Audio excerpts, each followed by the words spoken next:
মা বলেছেন, কখনো চুপচাপ বসে থেকো না, কিছু না কিছু কাজ করবে।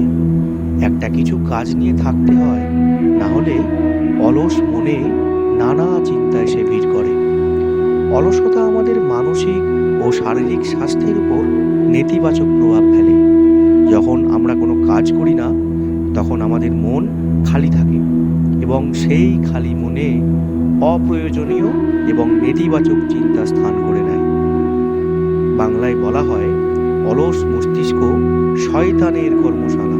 এর অর্থ হলো, যখন আমরা কোনো কাজ করি না, তখন মস্তিষ্ক নিজে থেকেই নানা রকম অযথা চিন্তা এবং খারাপ অভ্যাসের দিকে ঝুঁকে পড়ে। এমনকি আমাদের মানসিক শান্তি নষ্ট করতে পারে এবং হতাশা, উদ্বেগের মতো মানসিক সমস্যার সৃষ্টি করতে পারে। কাজ শুধু অর্থ উপার্জনের জন্যই নয়, এটা আমাদের জীবনের শৃঙ্খলা, মানসিক স্থিতি এবং জীবনের প্রতি আগ্রহ বজায় রাখতে সাহায্য করে। যখন আমরা কোনো কাজে নিজেকে নিয়োজিত করি, তখন আমরা আমাদের সৃজনশীলতা, দক্ষতা এবং মনোযোগ বাড়াতে পারি।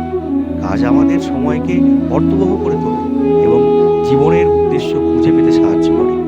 জীবনকে সফল এবং সুখী করতে হলে অলসতা ত্যাগ করে নিয়মিত কাজের মধ্যে নিজেকে জড়িয়ে রাখতে হবে। এতে মনের অশান্তি দূর হবে এবং জীবনে ইতিবাচক পরিবর্তন আসবে।